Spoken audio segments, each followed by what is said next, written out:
Laziness isn't what you think it is. Most people who call themselves lazy aren't actually lazy. They're just using the wrong fuel for their engine. After studying thousands of successful people over 50 for the past 2 decades, I've discovered something that might surprise you. The most productive people aren't the ones with the most willpower. They're the ones who figured out how to make productivity effortless. Let me explain what I mean. Laziness feels like a character flaw, but it's actually a symptom. You're not fundamentally broken or undisciplined. Your brain is simply conserving energy in the face of unclear rewards. Think about the last time you felt lazy about something. Maybe it was organizing your financial documents or starting that exercise routine. Now think about something you do without hesitation, perhaps checking your phone or making your morning coffee. What's the difference? The second activity has a clear, immediate reward. The first doesn't. Your brain evolved to conserve energy for survival. When an activity lacks obvious benefits or feels overwhelming, your brain treats it like a threat to your energy reserves. This isn't a bug in your programming. It's a feature that kept your ancestors alive. Research on wealth accumulation reveals something fascinating. The typical millionaire doesn't have superhuman discipline. Instead, they've built systems that make wealth building automatic. Consider 2 neighbors.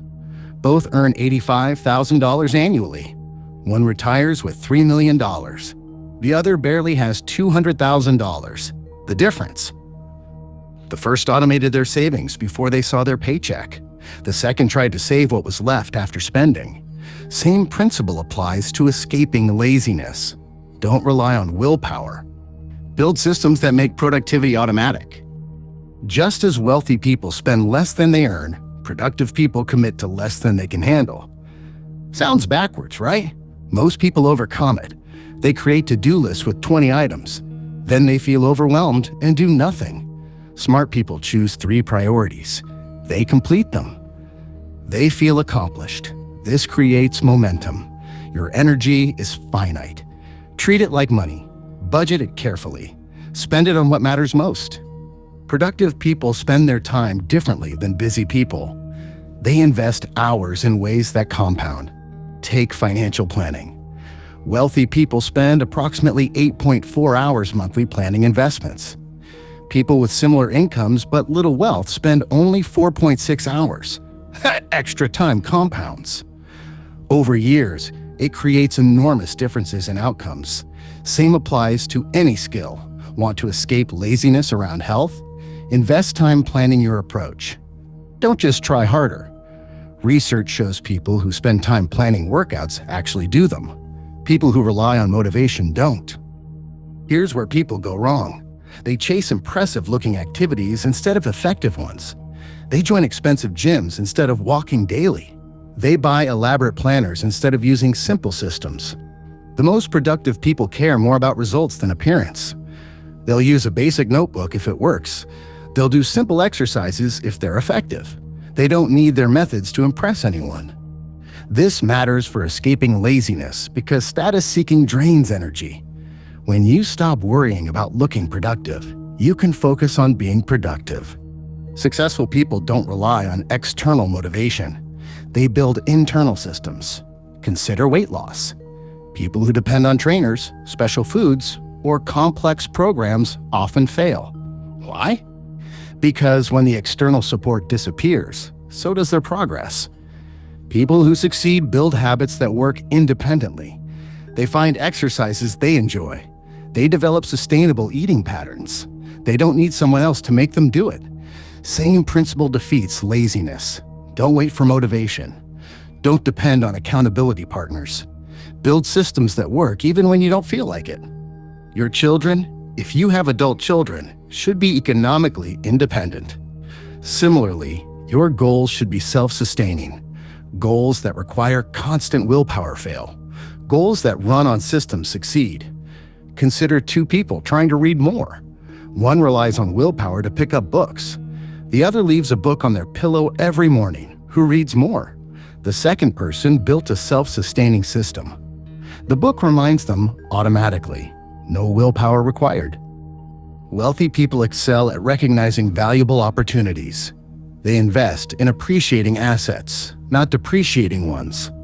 Apply this to productivity. Some activities compound, others don't. Learning a new skill compounds. Watching television doesn't. Building relationships compounds. Endless social media scrolling doesn't. Escaping laziness means targeting activities that compound over time. Focus your limited energy on opportunities that grow in value. Not all productivity methods suit all people. Successful people find methods that match their strengths. Some people thrive with detailed schedules. Others do better with loose frameworks. Some need external deadlines. Others work best without them. There's no universal solution. Experiment. Find what works for you specifically. Don't force yourself into systems designed for different personality types. Research reveals 4 distinct approaches to productivity. Understanding your type helps you build better systems. Type 1. The routine builder, 28.6%. These people thrive on consistency. They wake at the same time daily. They exercise on the same schedule. They eat similar meals. This predictability conserves decision-making energy. If you're this type, build rock-solid routines. Don't fight it. Embrace structure. Type 2. The flexible achiever, 34.8%. These people need variety. Rigid schedules feel suffocating. They prefer loose goals with flexible approaches. If you're this type, focus on outcomes, not methods. Set clear targets but vary how you reach them. Type 3. The steady progressor, 17.1%. These people advance through incremental improvements. They don't chase dramatic transformations. They compound small gains. If you're this type, celebrate tiny victories. Track gradual progress. Don't compare yourself to people making explosive changes. Type 4. The opportunistic mover, 19.5%. These people capitalize on favorable moments. They wait for optimal conditions. Then they act decisively. If you're this type, don't force action during unfavorable periods. Stay alert. Strike when circumstances align. Most people try to be something they're not. They read about morning routines and assume everyone should wake at 5 a.m. They don't. Wealthy people track their money carefully. Productive people track their energy similarly. Every activity costs energy. Some activities generate energy. Smart people maximize net energy.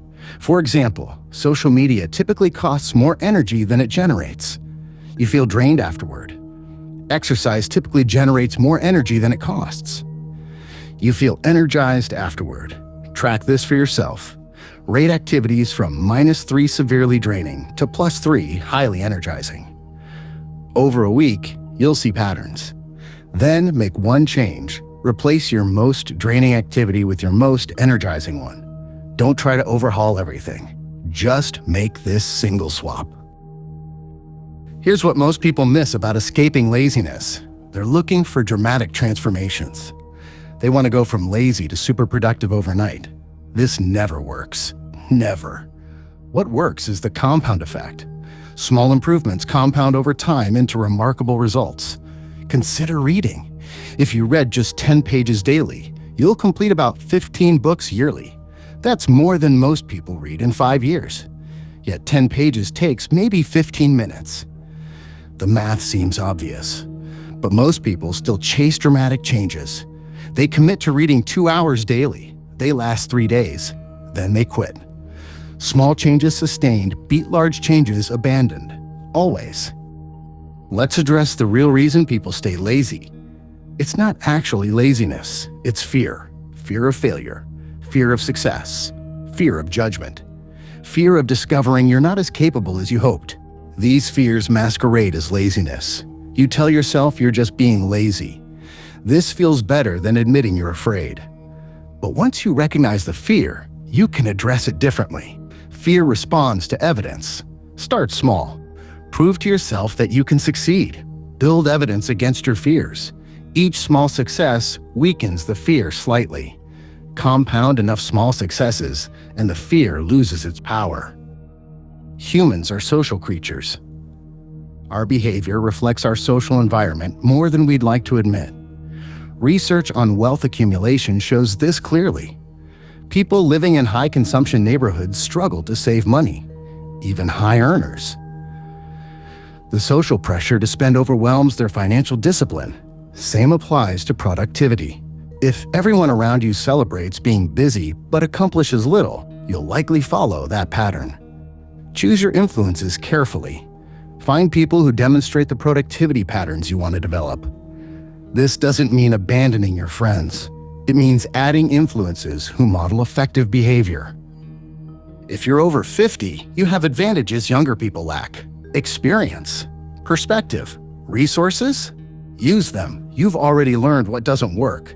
You've tried various approaches. You know yourself better than you did at 30.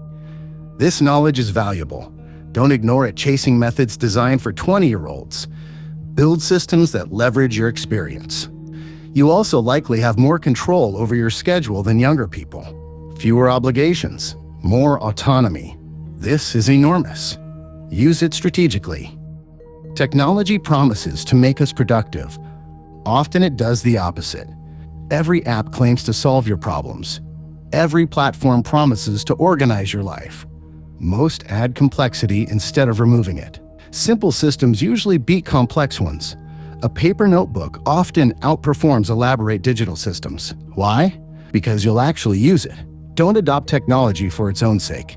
Adopt it only when it clearly simplifies something. When in doubt, go simpler. You can't escape laziness if you're exhausted. Obvious, right? Yet people ignore this constantly. They stay up late. They eat poorly. They skip exercise. Then they wonder why they lack energy. Your physical state determines your mental capacity. Wealthy people understand this. They invest in health because it compounds into productivity. Start with sleep. Most people over 50 need 7 to 8 hours.